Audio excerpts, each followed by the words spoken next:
Fala pessoal, tudo bem com vocês? Que vitória atleticana, hein? O Galo esmaga o Corinthians no Mineirão, uma atuação de luxo do virtual campeão brasileiro. E o Timão, hein? Errou tudo, não jogou absolutamente nada. A gente vai falar sobre os dois lados dessa partida em Belo Horizonte. Chega mais, eu sou o Chico Garcia, inscreva-se no canal e vamos juntos.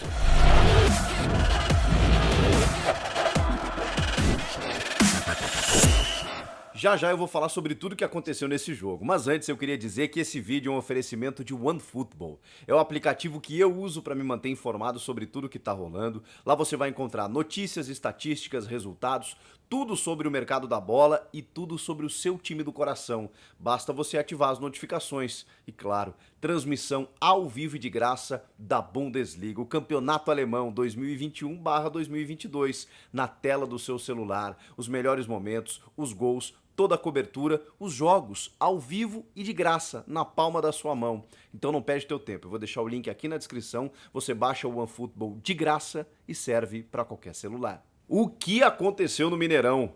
O Galo simplesmente passou por cima do Corinthians, não tomou conhecimento. O Corinthians anotou a placa, será? Porque o Galo simplesmente foi para cima, fez o que quis, botou no bolso o time do Corinthians e venceu com um sonoro 3-0 para a explosão de quase 60 mil atleticanos que estão comemorando virtualmente já esse título brasileiro, um título fundamental que não vem há 5 décadas, 50 anos. O Galo, primeiro campeão brasileiro em 71, 2021, está muito próximo aí de conquistar esse título tão difícil, tão importante, tão difícil de ser conquistado fora do eixo, inclusive. A gente tem exemplos aí apenas do Cruzeiro, só do Cruzeiro, recentemente, né, nos pontos corridos, eu diria, porque o restante é de cariocas ou paulistas. Então o Galo está próximo aí de conquistar um título fundamental. E o jogo do Atlético foi incrível. O Corinthians colaborou com falhas individuais e coletivas. E eu vou falar muito sobre a contribuição corintiana, do seu treinador, de alguns jogadores, da postura do time para esse resultado. Mas antes eu vou falar do Atlético, né? Que soube entender o Corinthians obviamente, né, quis se fechar em alguns momentos, mas depois teve a bola e o Galo sabe controlar muito bem os espaços, mesmo quando o Atlético não é preponderante na posse, quando ele não tem exatamente o domínio das ações, ele sabe muito o que fazer. O primeiro gol é uma explicação muito lógica disso. O primeiro gol sai em minutos com uma bola que começa no Everson, em segundos eu diria, começa no Everson, vai para o Hever, Keno, Diego Costa. E um chute do meio da rua, muito bem colocado, no cantinho em que o Cássio falha. Tem o escorregão do pé de apoio, mas o posicionamento dele foi equivocado. Nunca joguei no gol, mas a gente vê que o Cássio demora para centralizar no gol. Ele vai recuando devagarinho. Quando o Diego Costa pega a bola, ele espera a finalização e quando vai na bola já não dá mais tempo, ainda mais por conta do escorregão. Então tem o azar, tem a fatalidade, mas tem o erro de posicionamento também do goleiro do Corinthians. Ali o Galo já faz 1-0 e é muito difícil jogar contra o líder em casa no estádio lotado. A partir dali, com o resultado adverso ainda, obviamente que a situação ficaria mais difícil. Mas o Corinthians não conseguiu se encontrar no jogo. Aliás, o Corinthians não achou o Atlético, porque o Atlético que consegue o seu gol logo cedo, ali com 15 minutos, depois praticamente administra. E tem jogadores que são muito maduros e conscientes das suas decisões, como esse Zaratio, por exemplo. Eu sou apaixonado nesse argentino. Esse cara joga uma barbaridade, uma enormidade. Ele vai, ele volta, ele marca, ele dá caneta, deu 2 no Gabriel, assim, que foi constrangedor. A cena foi constrangedora, assim, as canetas que o Zaratio deu no Gabriel. Mas ele faz tudo, ele cruza, ele chega na área para concluir, ele pisa na área, é um jogadoraço. E o Cuca escalou um time que a gente mais ou menos já está acostumado, né, com o Mariano na direita, o Arana na esquerda, que vira praticamente um meia articulador, o Alan jogando demais ali no meio. Não entendo o porquê do Jair na reserva do Tietê, mas tudo bem, é uma escolha do Cuca. Sem o Nátio Fernandes, ele escolhe aí os 3 homens de frente: Keno, Hulk e Diego Costa. E como são inteligentes esses caras, né? O Diego Costa, cara, que jogo do Diego Costa.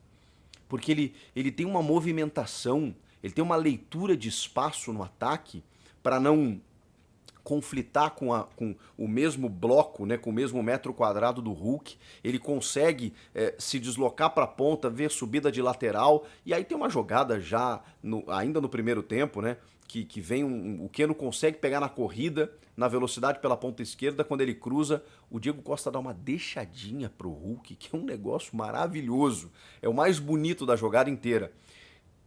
Rivaliza com a defesa do Cássio. E aí, depois do Cássio ter falhado no primeiro gol, depois ele faz uma defesa monumental.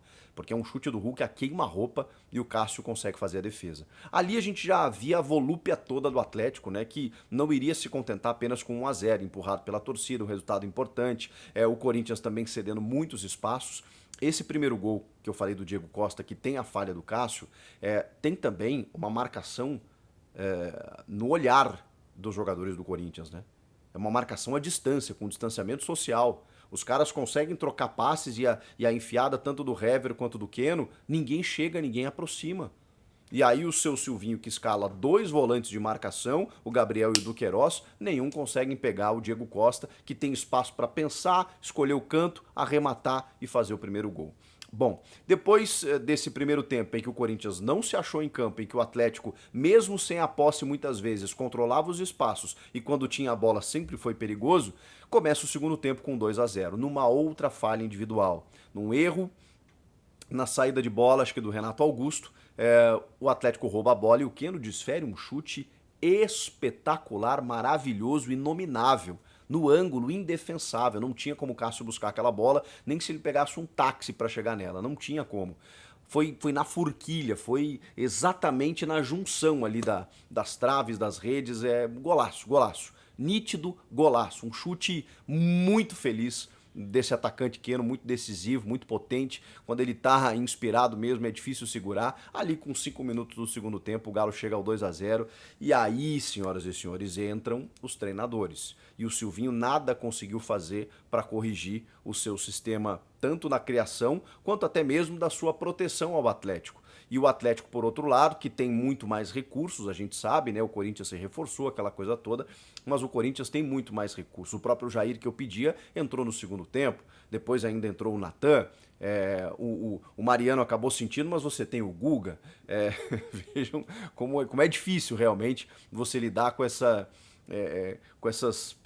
diferenças de elenco, né, que tem o Atlético sobre qualquer outro time do Brasil, rivalizando ali com o Flamengo e Palmeiras, mas tem um poderio e o Cuca tem sabido lidar com esse elenco, priorizado, ele tem mantido uma base. Se você olhar, não é aquele rodízio, aquele revezamento, não, ele já definiu um time titular com pouquíssimas, raríssimas alterações, porque é esse time que está dando resultado para ele. Claro que tem o Nath Fernandes, tem o Júnior Alonso, mas enfim, o time é esse, né? O time foi o que a gente viu contra o Corinthians.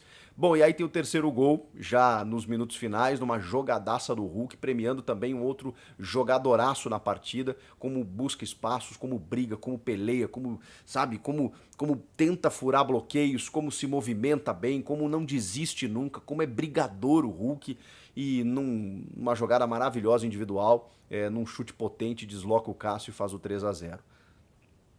Um 3-0 com domínio, com segurança, com maturidade, sem que o Corinthians chegasse no gol do Everson.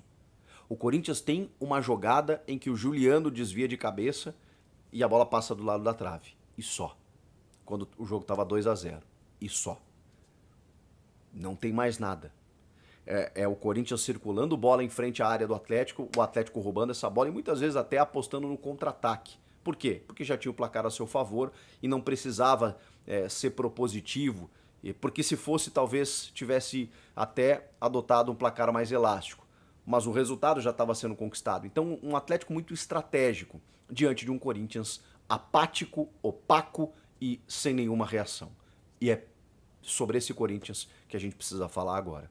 Silvinho, não dá mais para o Renato Augusto ficar jogando 60 minutos como falso 9, trombando com defensores do nível e do tamanho e da força física do Hever, por exemplo, e do Nathan Silva. Não dá. Não dá pro Renato Augusto ficar isolado lá na frente quando o time carece de criação e depende justamente de um jogador da qualidade do Renato Augusto. Não dá para deixar o Giuliano sozinho no meio, apenas com avanços esporádicos do Duqueiroz, quando ele precisa proteger a defesa e auxiliar o Gabriel, que também nesse jogo foi frágil na marcação. Não dá para você apostar em 2 volantes, sendo que você perde poder de criação no meio de campo num jogo que você precisa ganhar. Não dá. Não dá para você continuar insistindo na mesma estrutura tática se ela não te dá resposta. Então, o Corinthians tem vivido nos últimos jogos de resultados diante de adversários com gols nos últimos minutos, jogando com a força do seu torcedor. A Fiel realmente é foda. E foi a Fiel que garantiu pontos para o Corinthians. O Corinthians tem méritos, tem as substituições, muitas vezes do Silvinho corrigindo as burradas que ele faz lá no início, tem também. Mas não dá para ele continuar insistindo na mesma coisa. Eu, de uma vez por todas aqui, porque eu sei que ainda tem gente que confunde, eu não defendo o Silvinho. Eu só entendo que não dá para trocar de treinador agora, gente. No momento em que faltam 7, 8 jogos para terminar o campeonato.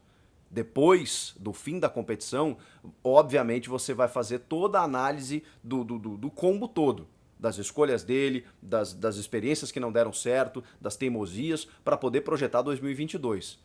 O meu único argumento é mudar agora, nesse momento. E na verdade eu falo isso há mais tempo, e mesmo assim, 10, 15 jogos faltando, sem você ter sem você ter a precisão de que trazer outro técnico, dependendo de qual técnico, vai te dar a resposta, então termina a temporada com o Silvinho. De uma temporada que não se esperava muita coisa. É o meu único ponto a respeito do Silvinho, em que, você sabe, todo jogo eu venho aqui e quando ele vai bem elogio, quando ele não vai bem eu critico.